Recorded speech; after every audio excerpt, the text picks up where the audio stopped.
Yeah. So can you tell us what's the process from being in the youth academy to now the next level? What happens first? The recruitment process, how did that work? Um, and I think for me, one of the biggest stepping stones was the showcase that we had at the end of the year, where all the college coaches come and do their recruiting pretty vigorously.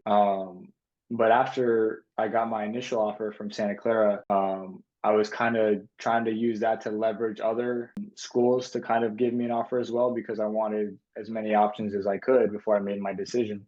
But there's a lot of like decisions you have to make.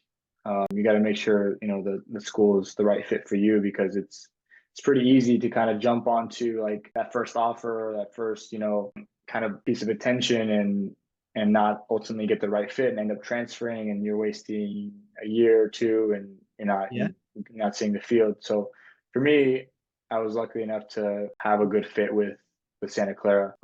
I was looking at the location. I didn't want to be too far from home. Because I was going to school at like 17. I think I graduated high school at 17, so I was still pretty young. So I wanted to be pretty close to home, but far enough to where I could be on my own and kind of explore, the new side of like living on my own and growing. I was definitely looking at the soccer side of it, how they played. If I could come in and get some minutes or become a starter and push myself. I was looking at the facilities. Not every school has the same facilities. Santa Clara had some pretty good facilities because, luckily they have a lot of donors and the basketball team brings in some good revenues. I was also looking at the school, if my major was there, and luckily it was. I studied psychology, and it was a pretty good school for the most part academically. And then I think what the selling point for me was obviously the campus was beautiful and the people were really nice and welcoming, but it was a Catholic school and I grew up Catholic.